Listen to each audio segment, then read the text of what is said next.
Hello नमस्कार दोस्तों, welcome back our official YouTube channel law with Ronit. दोस्तों आप सभी लोगों का हार्दिक स्वागत है। साथियों, जैसा कि आप सभी लोगों को पता है कि ऑल इंडिया बार एग्जामिनेशन का एग्ज़ाम बहुत ही जल्द कंडक्ट होने वाला है। उसी एग्जामिनेशन को ध्यान में रखते हुए, उसी एग्जामिनेशन को कंसीडर करते हुए आज हम आप लोगों के लिए टॉपिक वाइज PYQs क्वेश्चन लेकर के आए हैं। साथियों, इन सभी क्वेश्चंस को हम यहाँ पे डिटेल में एनालिसिस करेंगे। साथ ही साथ हम ये भी देखेंगे कि किस किस एग्जामिनेशन में, खास करके किस AIB एग्जामिनेशन में ये क्वेश्चन आप लोगों से पूछा गया है। ये मेरा 5वां सेशन है साथियों, जो कि मैं आज आप लोगों के सामने CRPC का लेकर के आ रहा हूं। इससे पहले मैंने ऑलरेडी करा दिया है 4 सेशन। अगर आपने उसको नहीं वॉच किया है तो आप उसको जरूर वॉच करिएगा, जो कि हमारे प्लेलिस्ट के अंतर्गत आपको देखने के लिए मिलेगा, जो हमारा AIBE का प्लेलिस्ट है। सबसे पहले क्वेश्चन की अगर हम बात करते हैं साथियों, तो क्वेश्चन नंबर यहाँ पे 49 के रूप में हमारा पहला क्वेश्चन आ रहा है। देखिए, जब हमसे क्वेश्चन पूछता है तो सबसे पहले हमें यह ऑब्जर्व करने की आवश्यकता होती है कि क्वेश्चन में पूछा क्या जा रहा है, क्वेश्चन कहना क्या चाहता है। अगर हम AIB के एग्जामिनेशन की बात करते हैं तो वहां पे हमें यह जानना सबसे ज्यादा जरूरी होता है कि क्वेश्चन का नेचर क्या है, क्या कहना चाहता है हमसे क्वेश्चन। जैसे इसी क्वेश्चन की अगर हम बात करते हैं तो इस क्वेश्चन में आपसे बेल एंड बॉन्ड से रिलेटेड मामला आपको देखने के लिए मिल रहा है। जो क्वेश्चन आपको यहाँ पे आपको देखने के लिए मिल रहा है, ये किस चीज की बात कर रहा है साथियों? तो बॉन्ड एंड बेल की बात कर रहा है। अब आपको section, direct section based question पूछ रहा है कि बेल और बॉन्ड का मामला CRPC की अगर हम बात करते हैं तो किस सेक्शन के अंतर्गत ये फॉल कर रहा है। तो यहां पे क्वेश्चन देखिए, क्वेश्चन क्या कह रहा है। क्वेश्चन ये बनाया जा रहा है, कर रहा है विच ऑफ द फॉलोइंग सेक्शन, किसकी बात कर रहा है कि कौन से ऐसे सेक्शंस में इनेबल किया गया है the court to cancel the bond and bail की बात कर रहा है। कर रहा है किस कोर्ट के पास पावर है कि वो क्या कर सकता है, जो इनेबल किया गया है इस बेल एंड बॉन्ड के पावर को वो कैंसल कर सके। तो कैंसल करने का पावर डायरेक्ट किस सेक्शन में आपको देखने के लिए मिलता है साथियों? तो यहां पे आपको ऑप्शंस देखने के लिए मिल रहा है, और इन्हीं ऑप्शंस के बीच में से आपको पता है कि 446A एक सेक्शन है। इसी सेक्शन के अंतर्गत हमें ये कंटेंट देखने के लिए मिलता है। हम ही को पता चलता है कि सेक्शन नंबर 446A के ही अंतर्गत क्या किया जा सकता है, बेल एंड बॉन्ड का जो इनेक्टमेंट किया गया है, जो उसको जारी किया गया है, जो इसको इनेबल किया गया है, उसको कैंसल किया जा सकता है। तो आप यहाँ पे ऑप्शंस में भी देख सकते हैं कि पहला ही ऑप्शंस आपको यहाँ पे सेक्शन नंबर 446A यहाँ पे आपके सामने दे रखा है। सेकंड नंबर का जो आपको ऑप्शन दे रखा है वो 446 दे रखा है। यहाँ पे आपको कंफ्यूजन हो सकता है कि यहाँ पे A रखा है, यहाँ पे 446 सिर्फ और सिर्फ रखा है, तो ये किस लिए रखा गया है? तो साथियों, ये अमेंड किया गया है और अमेंड करके इसको यहाँ पे आपके सामने डाला गया है, और इससे रिलेटेड इसका आप आंसर भी यहाँ पर देख सकते हैं, जो कि इसका एप्रोप्रिएट आंसर यही होगा, 446A होगा। और आप साफ साफ ये भी चीज देख सकते हैं कि ये ऑल इंडिया बार एग्जामिनेशन कब की बात कर रहे हैं? तो 10वें नंबर का ऑल इंडिया बार एग्जामिनेशन, तो 2017 में एग्जामिनेशन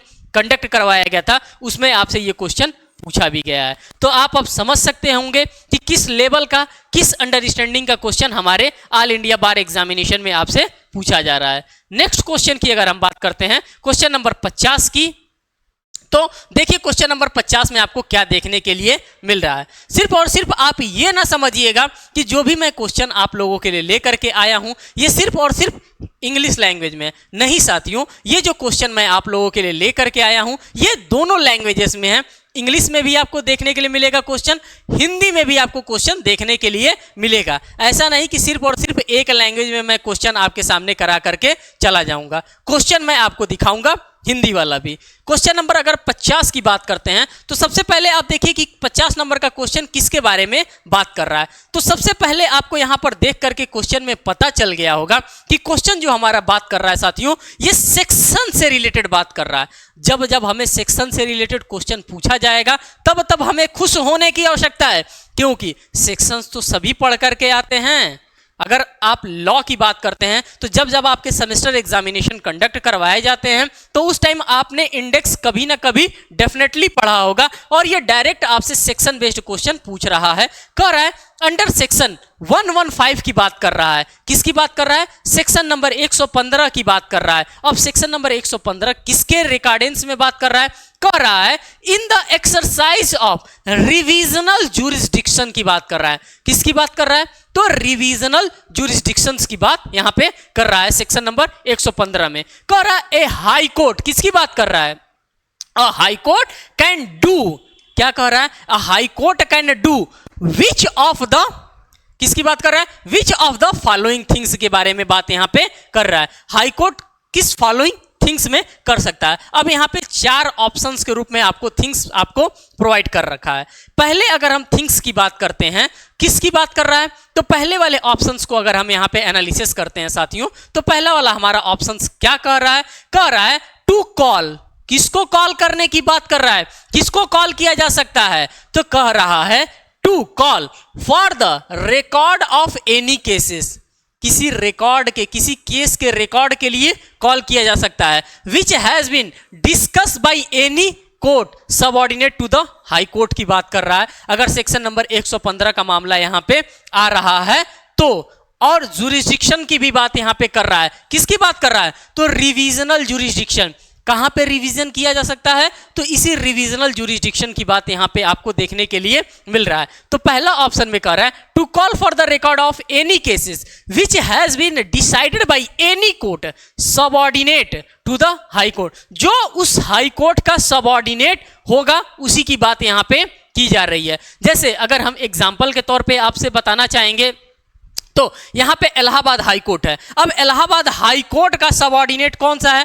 तो उत्तर प्रदेश के जितने भी कोर्ट्स हैं, डिस्ट्रिक्ट कोर्ट्स हैं, सभी के सभी इलाहाबाद हाई कोर्ट के क्या हैं? सभी के सभी इलाहाबाद हाई कोर्ट के सबऑर्डिनेट कोर्ट है, और उसी सबऑर्डिनेट कोर्ट की यहां पे बात कर रहा है। ऑप्शन नंबर बी को अगर हम यहां पे एनालिसिस करेंगे तो ऑप्शन नंबर बी आपसे क्या कह रहा है? आप क्वेश्चन को देखिए, क्वेश्चन के नेचर को समझिए कि क्वेश्चन हमसे कहना क्या चाहता है। अगर इसी टाइप के क्वेश्चन हमारे एग्जामिनेशन में हमसे पूछा जाएगा तो क्या मैं इस क्वेश्चंस को अच्छे से हैंडल कर सकता हूं कि नहीं कर सकता हूं? तो आप बी वाले ऑप्शंस को देखिए। बी वाला ऑप्शन कह रहा है टू वेरी, वेरी कर सकता है।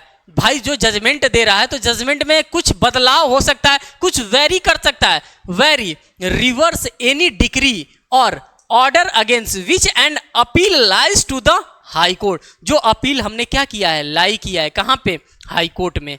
ऑप्शन नंबर सी को देखिए, यहां पे कह रहा है बोथ, बोथ की बात कर रहा है, बोथ ए एंड बी की बात कर रहा है। मींस की ऑप्शन नंबर ए की भी बात कर रहा है और ऑप्शन नंबर बी की भी बात कर रहा है। हमें वही आंसर चाहिए जो सबसे ज्यादा अप्रोप्रिएट हो, जिसकी सबसे ज्यादा हमारे लिए डिमांड हो, वही आंसर हमारा करेक्ट आंसर यहाँ पे मार्क किया जाएगा, नन ऑफ द एबो। यहाँ पे आप देख भी सकते हैं कि ए वाला आपका यहाँ पे करेक्ट आंसर मार्क किया गया है, और ये भी 10वें AIB 2017 के एग्जामिनेशन में पूछा जाने वाला आपका क्वेश्चन है। तो आप हर एक चीज को यहाँ पे अच्छे से देख सकते हैं, अच्छे से समझ सकते हैं कि किस लेवल का, किस नेचर का आपसे क्वेश्चन यहाँ पे पूछा जा रहा है। बात करते हैं क्वेश्चन नंबर 51, नंबर 51 की बात करते हैं। क्वेश्चन नंबर 51 में आपको क्या कह रहा है? क्वेश्चन नंबर अगर 51 की बात करते हैं तो ये केस लॉ से रिलेटेड क्वेश्चन यहाँ पे आपसे पूछा जा रहा है। और केस लॉ की हम बात करते हैं साथियों, तो केस लॉ हमारे एग्जामिनेशन के लिए इतना ज्यादा इंपॉर्टेंट हो जाता है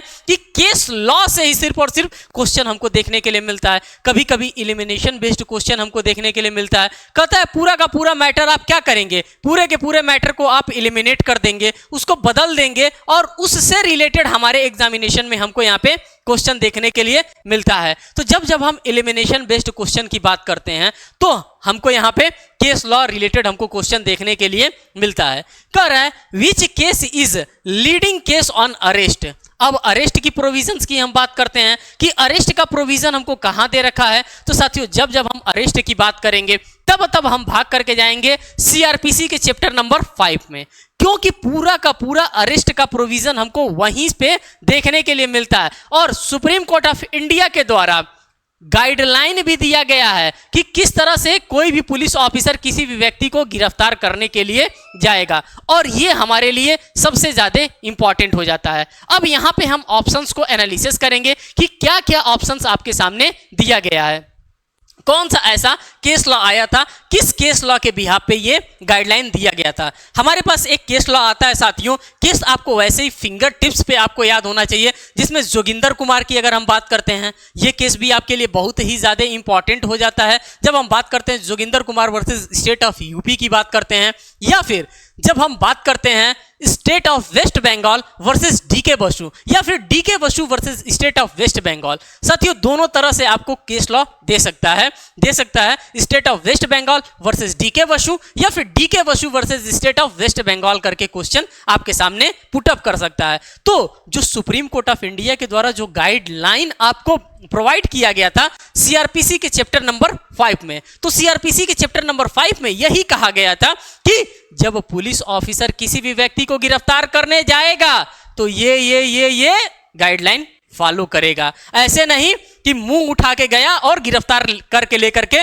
चला आया, ऐसे नहीं फॉलो होगा। पूरा का पूरा सुप्रीम कोर्ट ऑफ इंडिया के द्वारा गाइडलाइन दिया गया था, और किस केस में दिया गया था, तो इसी डीके बसु साहब के केस के अंतर्गत ये गाइडलाइन हमको देखने के लिए मिला है। और इसीलिए इस केस को कहा जाता है लीडिंग केस। किससे रिलेटेड, तो अरेस्ट से रिलेटेड जो आपका लीडिंग केस होता है वो डीके बसु का केस होता है, और सुप्रीम कोर्ट की गाइडलाइन इसी केस के लिए आपके लिए प्रोवाइड किया गया था। और आप देखेंगे कि इसका आंसर भी बी वाला है। और आप देख भी सकते हैं कि ये क्वेश्चन आपसे 10th नंबर के ऑल इंडिया बार एग्जामिनेशन 2017 में आपसे पूछ भी रखा है। तो ऐसे ऐसे क्वेश्चंस को आप यहां पे तैयार करके रखेंगे, ऐसे ऐसे केस लॉ को आप यहां पे तैयार करके रखेंगे जो कि डायरेक्ट आपके एग्जामिनेशन में बनता है। क्वेश्चन नंबर अगर 52 की हम बात करते हैं, तो क्वेश्चन नंबर 52 हमारा किस चीज से डील करता है। सबसे तो पहले हमें क्वेश्चन को पढ़ने से पहले हमें वो कीवर्ड ढूंढना होता है कि किस कीवर्ड से रिलेटेड ये क्वेश्चन पूछा जा रहा है, क्या कहना चाहता है क्वेश्चन। तो क्वेश्चन की अगर हम बात करते हैं तो कह रहा है कि which of the following section, ये क्वेश्चन ये बनाने का तरीका होता है कि विच ऑफ द फॉलोइंग, ये लैंग्वेज जैसे प्रोड्यूस किया जाता है इसी तरह से ये लैंग्वेज बनाया जा रहा है कि which of the following sections की बात करता है deals with the provision relating to the maximum, किसकी बात कर रहा है, maximum period for which an under trial prisoner can be detain. जो अंडर ट्रायल प्रिजनर होते हैं उनको क्या किया जा सकता है, उनको डिटेन्ड करके रखा जा सकता है। कौन सा ऐसा प्रोविजन है, जब हम प्रोविजंस की बात करेंगे मेरे दोस्तों तब हम सेक्शंस की बात करेंगे। प्रोविजंस का मतलब क्या होता है, तो प्रोविजन का मतलब ही सेक्शन होता है। किस सेक्शन के अंतर्गत ये बात कही गई है, क्या कही गई है कि मैक्सिमम पीरियड की बात की गई है। और किस टाइप के मैक्सिमम पीरियड की बात की जा रही है यहां पे, तो अंडर ट्रायल जो प्रिजनर्स होते हैं उनको कैद करके रखा जा सकता है। इसके लिए कौन सा ऐसा सेक्शन सीआरपीसी का जिम्मेदार है। सिंपल सा क्वेश्चन आपसे यह पूछ रहा है कि अगर एक अंडर ट्रायल प्रिजनर है, एक अंडर ट्रायल अगर कैदी है, तो उसको मैक्सिमम कितने दिनों तक हम कैद करके रख सकते हैं, कौन से सेक्शन के अंतर्गत बताया जा रहा है। क्वेश्चन को आपने समझ लिया। डायरेक्ट ऑप्शन को आप देखिए, कह रहा है ऑप्शन में 436 सेक्शन नंबर कहिए या धारा कहिए, धारा 436। फिर आप देखेंगे कि नेक्स्ट ऑप्शन में भी यही दिया है, धारा 436 ए दिया है। अब आप कहेंगे कि ये दोनों में अंतर क्यों कर दिया है, यहां पे 436 दे रहा है, यहां पे 436 ए दे रहा है। तो साथियों जो ये बात बताई गई है किसकी, मैक्सिमम पीरियड के बारे में, और किस टाइप के मैक्सिमम पीरियड के बारे में, जो अंडर ट्रायल हमारे प्रिजनर्स होते हैं, जो अंडर ट्रायल कैदी होती हैं, जिनके ऊपर विचार चल रहा है। किसके द्वारा विचार चल रहा है, तो कोर्ट ऑफ लॉ के द्वारा विचार चल रहा है, उनको डिटेंड हम कर सकते हैं। ये कौन सा धारा हमको बताता है, तो ये हमारे सीआरपीसी का धारा नंबर 436 का सेक्शन नंबर ए बताता है, और यही हमारा यहां पे करेक्ट आंसर मार्क किया जाएगा। और आप ये भी देखेंगे कि ये 10वें नंबर के ऑल इंडिया बार एग्जामिनेशन 2017 में पूछा जाने वाला क्वेश्चन है। तो मैं क्वेश्चंस को आपको दिखा रहा हूं, क्वेश्चंस के नेचर को आपको दिखा रहा हूं, बस आपको चीजों को समझने की आवश्यकता है। जितना बेहतर आप समझेंगे उतना ही बेहतर आप अपने एग्जामिनेशन को क्रैक करेंगे। नेक्स्ट क्वेश्चन की अगर हम बात करते हैं, देखिए अभी तक आपने अंडर ट्रायल प्रिजनर से रिलेटेड क्वेश्चन पढ़ा, और अब देखिए किसकी बात कर रहा है साथियों, अब यहां पे बात कर रहा है, किसकी बात कर रहा है, इन ज्वाइंट ट्रायल की बात कर रहा है। किसकी बात कर रहा है, ज्वाइंट ट्रायल। हम हैं ये है, ये है, ये है, 4 लोगों को मिला करके क्या किया जा रहा है, ज्वाइंट ट्रायल किया जा रहा है, सबको जोड़ लिया गया है। जितना अच्छे से जोड़ेंगे उतना बेहतर हमारा ट्रायल चलेगा। वही कर रहा है, इन ज्वाइंट ट्रायल की बात कर रहा है। इसमें ज्वाइंट ट्रायल में हम किसकी बात करते हैं, तो ज्वाइंट ट्रायल की जब हम बात करते हैं तो हम ज्वाइंट ट्रायल में उसकी एविडेंशियरी वैल्यू को देखते हैं। मींस कि जो एविडेंस वहां पे प्रोड्यूस किया गया है उस एविडेंस की क्या वैल्यू होती है, और कब उसकी वैल्यू को हम देखते हैं, तो कन्फेशन के टाइम हम उसके एविडेंशियरी वैल्यू को देखते हैं। क्वेश्चन को देखिए, कह रहे हैं in joint trial the evidentiary value of confession a co accused affecting himself and other he has discussed by the Supreme Court in India। किस मामले में सुप्रीम कोर्ट ऑफ इंडिया में कहा गया था कि जब ज्वाइंट ट्रायल होता है, क्या होता है, जब ज्वाइंट ट्रायल होता है तो जो एविडेंस पेश किया जाता है, जिसका एविडेंसरी वैल्यू की हम बात करते हैं, कब की बात करते हैं, कन्फेशन के द्वारा। कन्फेशन किसके समक्ष किया जा सकता है, ये ऑलरेडी मैंने आपको बता दिया है। अगर कन्फेशन से रिलेटेड मामला आपके सामने आएगा तो आप कन्फेशन के मामले को कहां पे जाकर के देखेंगे, कौन किसके सामने कौन कन्फेशन कर सकता है, इन सभी चीजों के बारे में मैंने ऑलरेडी आपको बता दिया है। तो यहां पे आपको देखने के लिए मिल रहा है कन्फेशन से रिलेटेड अगर आप मामला देख रहे हैं तो सुप्रीम कोर्ट ने किस केस के अंतर्गत ये डिसाइड किया। तो यहां पे सिंपल आपको आपके सामने केस लॉ दिख रहा है, जिसमें सबसे पहला केस की अगर हम बात करते हैं साथियों तो इसमें Kashmira Singh versus state of Madhya Pradesh, state of MP का आपको मामला दिख रहा है। जो भी केस यहां पे मैं आपके सामने डिस्कस कर रहा हूं, इन केस लॉ का कहीं ना कहीं आपके ही एग्जामिनेशन से ताल्लुक है, या फिर आपके वो एआईबी एग्जामिनेशन में पूछा जाए, या फिर आपके जुडिशरी एग्जामिनेशन में पूछा जाए, किसी ना किसी एग्जामिनेशन में आपसे ये केस लॉ कहीं ना कहीं किसी ना किसी स्टेज पे डेफिनेटली टकराएंगे ही टकराएंगे। तो सबसे पहला केस आपने देख लिया कि क्या ये बात Kashmira Singh versus state of Madhya Pradesh के अंतर्गत ये मामला बना था क्या, तो जाहिर सी बात है ये जो मामला बना था इस टाइप के, जो सुप्रीम कोर्ट ने जो जजमेंट दिया था इसी केस के अंतर्गत दिया था, Kashmira Singh versus state of Madhya Pradesh. लेकिन जो अन्य केस लॉ है साथियों, इन केस लॉ को भी आपको पढ़ने की, इनको जानने की आवश्यकता है। कौन सा केस है, तो Devman Upadhyay versus state of UP का मामला आपके सामने आ रहा है। यह भी मामला अपने आप में बहुत ही ज्यादा इंपॉर्टेंट होता है जब हम किसकी बात करते हैं, जब हम इंडियन एविडेंस एक्ट की बात करते हैं, जब हम भारतीय साक्ष्य अधिनियम की बात करते हैं। यहाँ पे नेक्स्ट क्वेश्चन, नेक्स्ट केस ला रहा है राम भरोसे वर्सेस स्टेट ऑफ यूपी। ये भी अपने आप में बहुत ही इंपॉर्टेंट केस है। फिर Rameshwar versus state of Rajasthan की बात करते हैं। तो इस टाइप के केस को आपको जानने की सबसे ज्यादा आवश्यकता होती है। अगर इसमें हम कहें तो ये दोनों केस लॉ आपके लिए बहुत इंपॉर्टेंट हो जाता है। Kashmira Singh versus state of MP की अगर हम बात करते हैं, या फिर Devman Upadhyay versus state of UP की हम बात करते हैं, ये आपके एग्जामिनेशन के लिए, एआईबी आपके एग्जामिनेशन के लिए और आपके जुडिशरी एग्जामिनेशन के लिए, दोनों एग्जामिनेशन के लिए केस लॉ बहुत ही ज्यादा इंपॉर्टेंट होती है। या तो आप प्रिलिमिनरी एग्जामिनेशन को क्रैक करना चाहते हैं या फिर आप मेन एग्जामिनेशन में कोट करना चाहते हैं तो भी आप देख भी सकते हैं कि 10th नंबर के ऑल इंडिया बार एग्जामिनेशन में आपसे ऑलरेडी ये क्वेश्चन पूछ रखा है। नेक्स्ट क्वेश्चन नंबर 54 के पास हम पहुंचेंगे।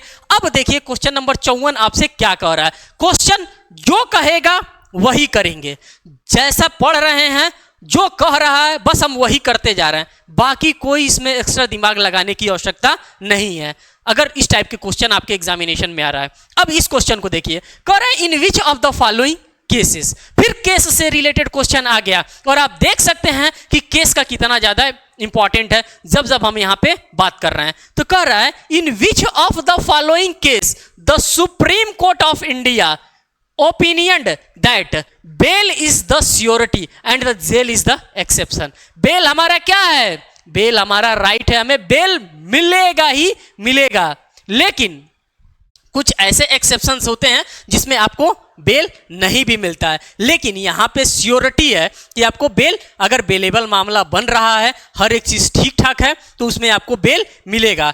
और जेल उसका क्या है, जेल उसका एक्सेप्शन है, जेल अपवाद है। सुप्रीम कोर्ट ऑफ इंडिया के द्वारा किस जजमेंट में यह बात कही गई थी, आपके सामने यहां पे जजमेंट उभर करके आ रहा है। अभी हमने जजमेंट को देखा है और उसमें मैंने देवमन उपाध्याय के केस लॉ को आपके सामने ऑब्जर्व कराया था, साथ ही साथ Joginder Kumar versus state of UP के भी केस को मैंने ऑब्जर्व कराया था और मैंने आपसे यह भी बताया था कि ये दोनों केस लॉ बार बार आपके एग्जामिनेशन में कहीं ना कहीं किसी ना किसी स्टेज पे आपसे टकराएंगे। फिर यहां पे भी आप देखिए Joginder Kumar versus state of UP की बात करते हैं तो इस केस के अंतर्गत ये बात नहीं आई थी, लेकिन ये केस लॉ यहां पे आपके लिए इंपॉर्टेंट है। एक हमारे पास केस लॉ आया था, उस केस लॉ का नाम था साथियों मोतीराम। क्या नाम था? Motiram versus state of MP का मामला आया था और उसी में ही बताया गया था, किसकी बात की गई थी? उसी केस लॉ में बताया गया था जो बेल है हमारा, ये क्या है? एज अ राइट के तौर पे हम क्लेम करेंगे, एज अ श्योरिटी के तौर पे हम क्लेम करेंगे। बट अगर हम जेल की बात करते हैं तो जेल वहीं पे हमारा क्या हो जाता है? जेल हमारा एक्सेप्शन हो जाता है। साथ ही साथ आप नेक्स्ट केस लॉ भी देखेंगे Maneka Gandhi versus union of India, जो कि कॉन्स्टिट्यूशन ऑफ इंडिया का आपके लिए बहुत ही ज्यादा इंपॉर्टेंट केस हो जाता है अगर आर्टिकल नंबर 21 को हम वहां पे देखते हैं। साथ ही साथ आप यहां पर डीके बसु साहब के भी केस को देखिए और ये अरेस्ट के प्रोविजंस को बता रहे हैं।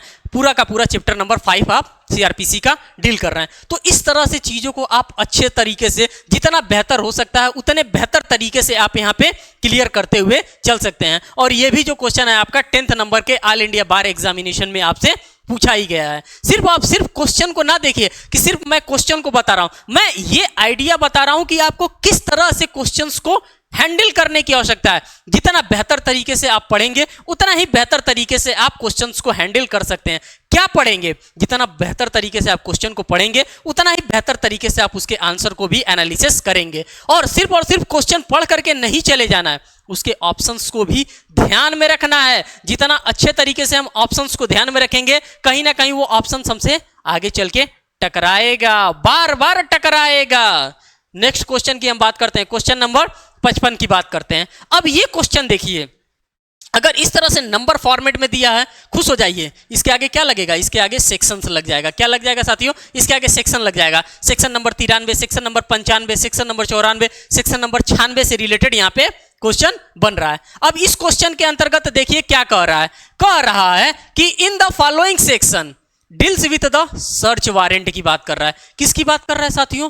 तो सर्च वारंट। सिंपल आपसे पूछ रहा है कि कौन सा ऐसा सेक्शन है जिसमें हमको सर्च वारंट के बारे में बताया गया है। तो अब आप वारंट के बारे में आपने पढ़ा ही होगा, सर्च वारंट के बारे में भी आपने पढ़ा होगा, पूरा का पूरा प्रोक्लेमेशन भी आपने पढ़ा होगा। तो जाहिर सी बात है जब हम सर्च वारंट की बात करते हैं तो सर्च वारंट का हमारा पूरा का पूरा प्रोविजन हमको कहां देखने के लिए मिलेगा? तो जब हम सर्च वारंट की बात करते हैं साथियों, तो सर्च वारंट का प्रोविजन हमको सेक्शन नंबर 93 के ही अंतर्गत हमको सर्च वारंट का पूरा मामला हमको देखने के लिए मिलता है।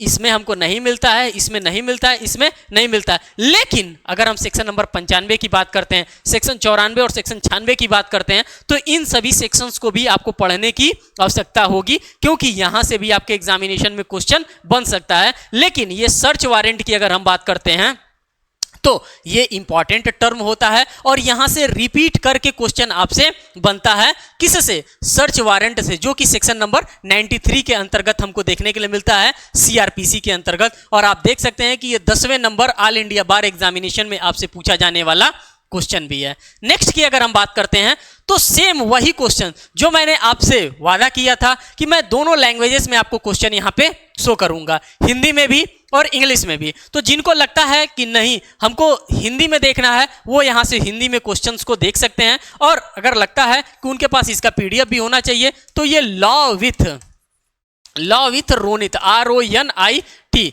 ये टेलीग्राम ग्रुप आप ज्वाइन कर लेंगे, वहां पे आपको इसका पीडीएफ भी मैं अवेलेबल करा दूंगा। तो ये चीजें आपके सामने यहाँ पे क्लियर हो गए। जो भी क्वेश्चंस अभी तक हमने किए हैं उन सभी क्वेश्चंस के यहाँ पे आपको हिंदी वाले वर्जन आपको दिख रहे हैं। अब नेक्स्ट क्वेश्चन की हम बात करते हैं, क्वेश्चन नंबर 56 की। अब क्वेश्चन नंबर 56 में हम फिर देखेंगे कि क्वेश्चन नंबर 56 हमारा क्या कह रहा है, किस नेचर पे ये बेस्ड है, किस जुडिशरी एग्जामिनेशन में या फिर किस AIB एग्जामिनेशन में हमसे ये क्वेश्चन पूछ रखा है। तो सबसे पहले हम देखेंगे क्वेश्चन नंबर 56 में क्वेश्चन नंबर 56 फिर क्या कह रहा है। तो साथियों ये जो क्वेश्चन बात कर रहा है, ये बात कर रहा है प्ली बार्गेनिंग को, सजा को ही कम कराने की बात कर रहा है, जुगाड़ लगा रहा है कि सजा हमारा क्या हो जाए, कम हो जाए। कह रहा है the concept of plea bargaining is not applicable. अगर हम प्ली बार्गेनिंग की बात करते हैं, सजा को कम कराने की बात करते हैं, तो कौन कौन से ऐसे मामले होते हैं जिसमें हम लोग प्री बार्गेनिंग करा सकते हैं, कौन ऐसे मामले होते हैं जिसमें हम लोग प्ली बार्गेनिंग नहीं करा सकते हैं। दोनों कंडीशंस अराइज हो सकता है। कुछ ऐसे मामले होंगे जिसमें हम प्ली बार्गेनिंग करा सकते हैं, कुछ ऐसे मामले होंगे जिसमें हम प्ली बार्गेनिंग करा ही नहीं सकते हैं। तो वही पूछ रहा है कि ऐसा कौन सा कॉन्सेप्ट है जिसमें हम लोग plea bargaining is not applicable to the offence committed against. किसके अगेंस्ट हमने अगर ऐसा ऑफेंस कमिट कर दिया है जिसमें हम प्ली बार्गेनिंग नहीं करा सकते हैं। आपने किसी महिला का रेप कर दिया है, किसी बच्चे का आपने गला काट दिया है और उसमें आप कह रहे हैं कि साहब मुझे नहीं जानकारी था कि मैं रेप कर रहा हूं, मैं उस बच्चे का गला काट रहा हूं, मुझे क्षमा कर दीजिए, मुझे मेरी सजा को कम कर दीजिए। ऐसा नहीं होगा। सीआरपीसी चिक चिक के कह रहा है कि अगर आपने किसी भी महिला के साथ इस तरह का कृत्य किया है, ऑफेंस कमिट किया है, या फिर आप किसी बच्चे के साथ इस तरह का ऑफेंस आपने कमिट किया है, देन आपको प्ली बार्गेनिंग का यहां पे फायदा बिल्कुल भी नहीं प्रोवाइड किया जाएगा। यहां पे प्ली बार्गेनिंग एप्लीकेबल ही नहीं होगा। और यही आपका यहां पर देखिए सी वाला ही करेक्ट आंसर होगा, क्योंकि ना महिला के केस में आप प्ली बार्गेनिंग करा सकते हैं, ना ही आप बच्चे के केस में प्ली बार्गेनिंग करा सकते हैं। और इसी लेवल का क्वेश्चन आपके बार एग्जामिनेशन में पूछा जाता है, जो कि आप फिर देखिए ये 10th नंबर के बार एग्जामिनेशन में आपसे पूछा जाने वाला क्वेश्चन है। तो जितने भी क्वेश्चंस मैं आपके सामने लेकर के आ रहा हूं, इन क्वेश्चंस का अपना अपना एक अंडरस्टैंडिंग है। नेक्स्ट क्वेश्चन की हम बात करते हैं, क्वेश्चन नंबर 57 की हम बात करते हैं। तो क्वेश्चन नंबर 57 में आप देखिए किसकी बात कर रहा है। मैं बार बार आप लोगों से कह रहा हूं कि आप मेन का मतलब क्या होता है, कीवर्ड। आप कीवर्ड को बस पकड़िए, कीवर्ड आपका पूरा का पूरा आंसर आपके सामने रख देगा। The provision relating to the compoundable offences. अब आप जानेंगे कि कंपाउंडेबल ऑफेंसेस क्या होता है, कहां से कंपाउंडेबल ऑफेंसेस की शुरुआत होती है। तो मैं आपको पहले ही बता दे रहा हूं, अगर कंपाउंडेबल ऑफेंसेस की हम बात करते हैं तो सेक्शन नंबर 320 सीआरपीसी के सेक्शन नंबर 320 के अंतर्गत आपको कंपाउंडेबल ऑफेंसेस दिखने वाले हैं। अब आप कहेंगे कि ये कंपाउंडेबल ऑफेंसेस क्या होता है, किसको हम लोग कंपाउंड कर सकते हैं और किसको नॉन कंपाउंडेबल ऑफेंस के। भाई दोनों तो हो सकता है, अगर कंपाउंडेबल हो सकता है तो नॉन कंपाउंडेबल भी हो सकता है। तो अगर हम कंपाउंडेबल्स की बात करते हैं तो वहां पे मामले को मिल करके क्या किया जा सकता है, सल्टाया जा सकता है, कंपाउंड किया जा सकता है। तो साफ साफ कह रहा है the provision relating to the compoundable offences is provided under section. Direct section based आपसे क्वेश्चन यहां पे पूछ दे रहा है कि कंपाउंडेबल ऑफेंस की अगर हम बात करते हैं तो किस सेक्शन में हमको कंपाउंडेबल ऑफेंस दे रखा है। क्या वो सेक्शन नंबर 31 में दे रहा है, 265 में दे रहा है? बिल्कुल नहीं दे रहा है। कंपाउंडेबल ऑफेंसेस आपको कहां दे रखा है, ऐसे ऐसे सेक्शंस जो कि रैंडमली आस्क किए जाते हैं आपके एग्जामिनेशन में। ये सभी के सभी सेक्शन आपके माइंड में घूमने चाहिए कि कंपाउंडेबल पूछ रहा है, अच्छा 320 में हम दे रहे हैं, नॉन कंपाउंडेबल पूछ रहा है 321 में हम दे रहे हैं। तो इस तरह से चीजें आपके दिमाग में क्लियर होनी चाहिए, और जब जब ये मामला क्लियर होगा तब तब आप एग्जामिनेशन को अच्छे से धूमधाम से आप क्रैक करके आएंगे। और आप देख सकते हैं कि 10वें नंबर के बार एग्जामिनेशन में आपसे ऑलरेडी ये टाइप का क्वेश्चन पूछ रखा है। तो ये लेवल होता है, ये अंडरस्टैंडिंग होता है, और इसी तरह से चीजों को करने की आवश्यकता होती है। नेक्स्ट क्वेश्चन, क्वेश्चन नंबर 58 की हम बात करते हैं। फिर इसमें आप कीवर्ड को एक्सट्रैक्ट करिए। जितना बेहतर तरीके से आप कीवर्ड को यहां पे एक्सट्रैक्ट करेंगे उतना ही बेहतर तरीके से आप आंसर को मार्क कर सकते हैं। आपका मिल गया। सेक्शन नंबर 273 की बात कर रहा है, इसमें बाकी कुछ हमको पढ़ने की आवश्यकता ही नहीं है। कह रहा है as per section number 273 of CrPC criminal procedure code how an evidence is to be taken. अगर हम धारा 273 की बात करते हैं सीआरपीसी की, तो कौन सा ऐसा तरीका होता है, किस तरीके से हम लोग साक्ष्य को लेते हैं। साक्ष्य को लेना भी तो पड़ता है और लेने का एक तरीका भी होता है। ऐसे थोड़े नहीं कि साहब ये साक्ष्य ले लीजिए, साहब ये साक्ष्य ले लीजिए, ऐसे नहीं होता है। साक्ष्य लेने का भी क्या होता है, एक तरीका होता है, जो कि हमको बता दिया है कि सेक्शन नंबर 273 के अंतर्गत हमें साक्ष्य लेना है तो किस तरीके से लेंगे। क्योंकि क्वेश्चन में भी कह रहा है as per section number 273 of CrPC how an evidence is to be taken, किस तरह से हम लोग एविडेंस को टेक करेंगे। अगर एविडेंस हम ले रहे हैं, जज साहब ले रहे हैं, तो किस तरीके से वो एविडेंस को लेंगे। तो इसके लिए पूरा का पूरा ऑप्शन दिया है, in the presence of accused. Accused व्यक्ति जब वहां पे प्रेजेंट है तभी हम क्या कर सकते हैं, तभी हम वहां पे एविडेंस को ले सकते हैं। पता चले कि वो घर पे है, वो आया ही नहीं है, मैंने एविडेंस तो दे दिया, अब भाई तुम नहीं आए तो मैं क्या करूं। नहीं, ऐसा नहीं होगा। ऐसा सेक्शन नंबर 273 हमारा कह रहा है कि भाई जब एक्यूज्ड भी वहां पे प्रेजेंट रहेगा तब आप क्या करेंगे, तब आप एविडेंस को लेंगे। ऑप्शन नंबर बी की अगर हम बात करते हैं, when personal attendance of the accused is dispense, अगर उसके पर्सनल अटेंडेंस को क्या कर दिया गया है, डिस्पेंस कर दिया गया है, रोक दिया गया है, मना कर दिया गया। किसके पर्सनल अटेंडेंस को, तो साथियों यहां पे पर्सनल अटेंडेंस की अगर हम बात करते हैं तो एक्यूज्ड के पर्सनल अटेंडेंस को अगर डिस्पेंस कर दिया गया है, मना कर दिया गया है, तब किसके प्रेजेंस में लिया जा सकता है, in the presence of pleader, उसके वकील साहब के प्रेजेंस में क्या किया जा सकता है, एविडेंस को लिया जा सकता है। और यही आपके लिए इंपॉर्टेंट यहां पे हो सकता है, यही इंपॉर्टेंट आपके एग्जामिनेशन का बन सकता है। जो आपका करेक्ट आंसर यहां पे साथियों मार्क किया जाएगा वो both A and B mark किया जाएगा, क्योंकि यही आपके क्वेश्चंस के अकॉर्डिंग्स में एप्रोप्रिएट आंसर बन रहा है। और मैं बार बार आप लोगों से यह बात कहता हूं कि आपको आंसर कैसा देना है, तो आपको आंसर एप्रोप्रिएट आंसर देना है, सटीक आंसर देना है, और सटीक आंसर यही होगा साथियों। या तो जब एक्यूज्ड वहां पे प्रेजेंट रहेगा तभी हम क्या कर सकते हैं, एविडेंस को ले सकते हैं, तभी हम कोर्ट में पेश कर सकते हैं, या फिर अगर जो एक्यूज्ड पर्सन है उसको पर्सनल अटेंडेंस से छुटकारा दे दिया गया है कि तुम भाई तुम न आना, अगर तुम्हारे वकील साहब भी प्रेजेंस रहेंगे तब आप क्या करेंगे, तब आप एविडेंस को दे सकते हैं, अन्यथा नहीं। क्वेश्चन सिंपल सा 200 सेक्शन नंबर 273 आपका बात कह रहा था। जिस तरह से बात कहे, जिस तरह से वो कान पकड़ना चाहेगा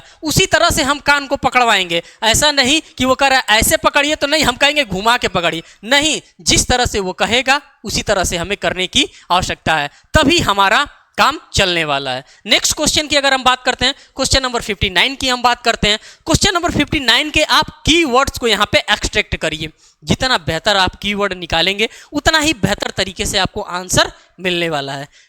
ये क्या कर रहा है, where a magistrate of the first class, सबसे पहले किसकी बात कर दिया, तो फर्स्ट क्लास की बात कर दिया। जब हम फर्स्ट क्लास की बात करते हैं तो फर्स्ट क्लास हमारे मजिस्ट्रेट साहब होते हैं, सिर्फ फर्स्ट क्लास का रिजल्ट ही नहीं होता है। कह रहा है where a magistrate of first class passes only a sentence, sentence की मतलब होता है सजा की बात कर रहा है, sentence of fine not exceeding 100 rupees की बात कर रहा है। किसकी बात कर रहा है, जो फर्स्ट क्लास के मजिस्ट्रेट साहब हैं वो क्या कर रहे हैं, वो पास कर रहे हैं, क्या पास कर रहे हैं, सेंटेंस पास कर रहे हैं, नॉट एक्सीडिंग 100 रुपीज, 100 रुपए से ज्यादा का नहीं, against this order where and appeal shall be lie. तो इसका अपील कहां पे लाई किया जाएगा, फर्स्ट क्लास के मजिस्ट्रेट हैं, उन्होंने सेंटेंस पास किया है 100 रुपए तक का, नॉट एक्सीडिंग 100 रुपए से कम तक का उन्होंने क्या किया गया है, उनके द्वारा कोई सेंटेंस पास किया गया। अब 100 रुपया का मामला है, कहां पे जाके अपील करेंगे, सुप्रीम कोर्ट आप जाएंगे, हाई कोर्ट जाएंगे, डिस्ट्रिक्ट जज के पास जाएंगे, कहां पे अपील करेंगे। ऑप्शन दिया इन the court of chief justice, chief judicial magistrate के यहां आप जाकर के अपील करेंगे, 100 रुपया का मामला है, भगा देगा।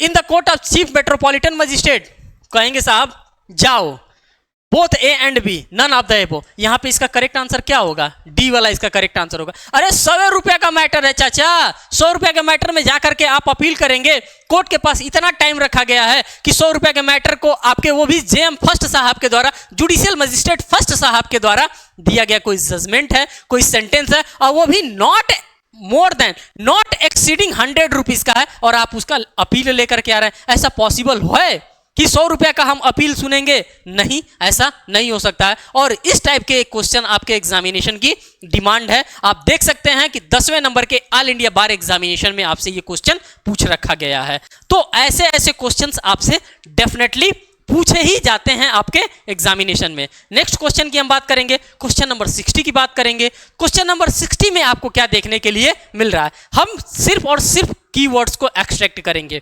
जितना बेहतर तरीके से हम कीवर्ड को निकालेंगे उतना ही बेहतर तरीके से हम अपने आंसर की मार्किंग भी कर सकते हैं। कह रहा है under which section of CrPC, ये तो लैंग्वेज दे रहा है, यही लैंग्वेज में क्वेश्चन बनता है। Under which section of CrPC किसकी बात कर रहा है? Assistant public prosecutor is appointed, यही आपका मेन क्वेश्चन है, इससे आपको मतलब नहीं है। ये तो सिर्फ और सिर्फ लैंग्वेज बना करके दे रहा है कि under which section of the CrPC assistant public prosecution is appointed. Assistant public prosecution साहब जो होते हैं, जिनको एपीपी साहब के नाम से हम लोग जानते हैं, एपी साहब के नाम से हम लोग जानते हैं, असिस्टेंट प्रोसिक्यूटर साहब के पीपी साहब के नाम से जानते हैं, क्या कहते हैं, प्रोसिक्यूटर साहब के नाम से हम लोग जानते हैं। इनको किस सेक्शन के अंतर्गत हम अपॉइंट करते हैं? किसकी बात कर रहा है? तो असिस्टेंट साहब की बात कर रहा है, पीपी साहब की बात नहीं कर रहा है, पब्लिक प्रोसिक्यूटर साहब की बात नहीं कर रहा है। यहां पे असिस्टेंट आगे जोड़ा है, क्या जोड़ा है? तो यहां पे असिस्टेंट जोड़ा है, सिर्फ और सिर्फ पीपी साहब की बात नहीं कर रहा है। अगर पीपी साहब की हम बात करते हैं तो उनको किस सेक्शन के अंतर्गत रखा जाता है, नियुक्ति दी जाती है? तो उनको सेक्शन नंबर 24 के अंतर्गत दी जाती है। लेकिन यहां पे एक कदम आगे बढ़ा दिया गया है, असिस्टेंट कर दिया गया है, मींस कि पीपी साहब से छोटे हैं, ये असिस्टेंट हैं, ये सहायक हैं। तो सहायक साहब के लिए कौन सा सेक्शन जिम्मेदार है इनको नियुक्त करने के लिए? तो सीआरपीसी का धारा नंबर 25 के अंतर्गत क्या किया जाता है? असिस्टेंट पब्लिक प्रोसिक्यूटर साहब को यहाँ पे नियुक्ति दी जाती है। और यही आपका डी वाला यहाँ पे करेक्ट आंसर होगा। ये पीपी साहब के लिए होगा, पब्लिक प्रोसिक्यूटर साहब के लिए होगा, ठीक। और आप देख सकते हैं कि 10वें नंबर के ऑल इंडिया बार एग्जामिनेशन में आपसे ये क्वेश्चन ऑलरेडी पूछ रखा है। नेक्स्ट क्वेश्चन की अगर हम बात करते हैं साथियों, तो नेक्स्ट क्वेश्चन नंबर 61 यहाँ पे फॉल कर रहा है। और 61 नंबर वाले क्वेश्चन में देखिए क्या कह रहा है, सिर्फ और सिर्फ कीवर्ड को आप यहाँ पे इस्तेमाल करिए। Which is the authority that determine the language of the court other than high court within a given under section number 271 of CrPC की बात कर रहा है। अब आप कहेंगे कि ये लैंग्वेज से रिलेटेड मामला कहां से फंस जा रहा है, क्या कह रहा है लैंग्वेज से रिलेटेड? तो साथियों ये जो क्वेश्चन आया था आपके एग्जामिनेशन में, आपके जो 11th नंबर के बार एग्जामिनेशन में, यहां पे इस क्वेश्चन का आंसर नहीं प्रोवाइड किया गया था। आप कहेंगे कि क्यों नहीं क्वेश्चन का आंसर प्रोवाइड किया गया था? तो साथियों कुछ ऑब्जेक्शनेबल क्वेश्चन हो जाते हैं, किसी किसी क्वेश्चन पे ऑब्जेक्शंस रेज हो जाते हैं। तो जैसे ही ऑब्जेक्शंस रेज होता है तो उस क्वेश्चन को कैंसिल कर दिया जाता है। और अभी तक इस क्वेश्चंस के आंसर को क्लियर नहीं किया गया। और आप देख भी सकते हैं कि 11th नंबर के बार एग्जामिनेशन में आपसे ये क्वेश्चन पूछ लिया गया और इसमें डायरेक्ट पूछा गया है कि कौन डिटरमाइन करता है किसको? लैंग्वेज ऑफ द कोर्ट को। क्या इसको डिटरमाइन करने का पावर स्टेट गवर्नमेंट को है या फिर सेंट्रल गवर्नमेंट को है? इसको लेकर के बड़ा उहापोह मचा रहता है, इसीलिए इसका आंसर थोड़ा सा यहां पे दे पाना मुश्किल है। आप देख भी सकते हैं यहाँ पे स्टार लगा करके ये रखा गया है। तो इसका जो जिसपे ऑब्जेक्शन रेज हो रहा है उसके आंसर को मैं आपके सामने नहीं प्रेजेंट कर रहा हूं, क्योंकि आपका अपकमिंग एग्जामिनेशन है। अगर आपका अपकमिंग एग्जामिनेशन नहीं होता तो मैं इस पर डेफिनेटली कुछ ना कुछ आप लोगों से बात करता। नेक्स्ट क्वेश्चन को हम बात करते हैं, क्वेश्चन नंबर 62 की बात करते हैं। और फिर हम कहेंगे कि जब जब आपके पास क्वेश्चन आएगा तब तब आप कीवर्ड को निकालिएगा। जो क्वेश्चन कह रहा है वही करेंगे। अगर वो कह रहा है कि 2 और 2 4 होता है तो हम भी कहेंगे कि नहीं 2 और 2 4 होता है। ऐसा हम नहीं कहेंगे कि 2 प्लस 2 हम करेंगे, नहीं, जैसा क्वेश्चन कह रहा है वैसा हमको करना है। कह रहा है कि bailable and non bailable offence, हमारा क्वेश्चन समाप्त हो गया। हैज बीन डिफाइंड इन, किसकी बात कर रहा है? कह रहा है साहब कि जो बेलेबल ऑफेंस है और जो नॉन बेलेबल ऑफेंस है, bailable and non bailable offence has been defined in, किसके अंतर्गत डिफाइन किया गया है? मैंने आप लोगों से वेरी फर्स्ट डे ही, जिस दिन पहले लेक्चर मैंने आप लोगों के लिए ऑल इंडिया बार एग्जामिनेशन के लिए लिया था, उसी दिन मैंने आपसे बताया था कि डेफिनेशन का पूरा डेफिनेशन क्लॉज का मैंने स्लॉट ही आप लोगों से बताया था कि किस तरह से आप डेफिनेशन क्लॉज को लर्न कर सकते हैं। और डेफिनेशन की हम बात करते हैं तो ये डेफिनेशन क्लॉजेस से बार बार आपके एग्जामिनेशन में, एक नहीं दो नहीं 50 बार आपके एग्जामिनेशन में क्वेश्चन पूछा गया है। तो यहां पे साफ साफ आपसे क्वेश्चन पूछा जा रहा है कि जो बेलेबल का मामला होता है और जो नॉन बेलेबल का मामला होता है ये किस सेक्शन के अंतर्गत फॉल कर रहा है। तो साथियों अगर हम देखते हैं बेलेबल एंड नॉन बेलेबल का मामला, तो ये section number 2 sub section A के अंतर्गत 2A के अंतर्गत अब सीआरपीसी के अंतर्गत हमको देखने के लिए मिलता है और इस लेवल के भी क्वेश्चन आपके एग्जामिनेशन में पूछे जाते हैं। आप देख सकते हैं कि ये 11th नंबर के बार एग्जामिनेशन में आपसे ये क्वेश्चन पूछा गया है। नेक्स्ट क्वेश्चन की अगर हम बात करते हैं तो क्वेश्चन नंबर 63 में आ जाइए और क्वेश्चन नंबर 63 में फिर आप कीवर्ड को ही इस्तेमाल करिए। कर रहा है अंडर सेक्शन नंबर 21। अभी आप सेक्शन नंबर 24 से आपने क्वेश्चन देखा था, सेक्शन नंबर 25 से आपने देखा था, पीपी साहब से, पब्लिक प्रोसिक्यूटर साहब से और असिस्टेंट पब्लिक प्रोसिक्यूटर साहब से क्वेश्चन देखा था। फिर क्वेश्चन नंबर सेक्शन नंबर 21 से आपके सामने क्वेश्चन आ रहा है। तो जो आप पीछे का भी क्वेश्चन आपने पढ़ा है आप उस पर फोकस्ड बना करके रखिए कि हाँ मैंने ये क्वेश्चन प्रीवियसली पढ़ा है, ये केस लॉ मैंने पढ़ा है। जितना ज्यादा आपका कंसंट्रेशन रहेगा उतना ही ज्यादा आप वर्क कर सकते हैं। अच्छा, under section number 21 of CrPC, special executive magistrate में बी अपॉइंटेड बाय, जो स्पेशल एग्जीक्यूटिव मजिस्ट्रेट होते हैं साथियों, जिनको स्पेशल पावर दिया जाता है, इसमें इनका एक्सपीरियंस भी 10 साल का लिया जाता है। नॉर्मल वाले में 7 साल का एक्सपीरियंस लिया जाता है, इसमें 10 साल का लिया जाता है। स्पेशल एग्जीक्यूटिव मजिस्ट्रेट की अगर हम बात करते हैं तो साथियों कह रहा है under section number 21 of CrPC, special executive magistrate में बी अपॉइंटेड बाय, किसके द्वारा अपॉइंट किया जाता है? क्या इनको अपॉइंट करने का काम सेंट्रल गवर्नमेंट करती है? बिल्कुल नहीं। सेंट्रल गवर्नमेंट के पास इतना फुर्सत थोड़े नहीं है कि वो सेक्शन नंबर 21 के अंतर्गत, सीआरपीसी के अंतर्गत स्पेशल एग्जीक्यूटिव मजिस्ट्रेट को अपॉइंट करेगी, ऐसा नहीं है। क्या सुप्रीम कोर्ट ऑफ इंडिया के पास, सुप्रीम कोर्ट ऑफ इंडिया के पास इतना फुर्सत कहाँ है भाई साहब कि वो करेगा? हाई कोर्ट के पास नहीं, हाई कोर्ट के पास में ये सब काम स्टेट गवर्नमेंट ही संभालेगा और स्टेट गवर्नमेंट ही स्पेशल एग्जीक्यूटिव मजिस्ट्रेट साहब की नियुक्ति करती है। और आप देख सकते हैं कि 11th नंबर के बार एग्जामिनेशन में आपसे ऑलरेडी ये क्वेश्चन पूछ रखा है। अब इसी क्वेश्चन का वर्जन आपको यहाँ पे हिंदी में देखने के लिए मिलेगा। जो भी क्वेश्चन मैंने इंग्लिश में अभी यहाँ पे कंडक्ट करवाए हैं, आपके सामने एक एक क्वेश्चंस को मैंने एनालिसिस किया है, सेम उसी क्वेश्चन को आपको यहाँ पे हिंदी में भी देखने के लिए मिल रहा है। तो ये था साथियों आज का पूरा सेशन। इस सेशन को आपने अच्छे से इंजॉय किया होगा। फिर हम नेक्स्ट वीडियो लेकर के आएंगे और उस नेक्स्ट वीडियो में इसी तरह के कॉन्सेप्ट मैं आपके सामने डील करने वाला हूं, जो कि आपके ऑल इंडिया बार एग्जामिनेशन से रिलेटेड होगा। साथियों अगर आप हमारे चैनल पे नए होंगे तो चैनल को जरूर सब्सक्राइब करिएगा, वीडियो को लाइक करिएगा और साथियों अपने फ्रेंड सर्कल में इस वीडियो को जरूर शेयर करिएगा। मैं आपको बेयर एक्ट भी दिखाऊंगा कि किस टाइप के बेयर एक्ट से आप अपने ऑल इंडिया बार एग्जामिनेशन में लेकर के जा सकते हैं। बहुत बहुत धन्यवाद साथियों।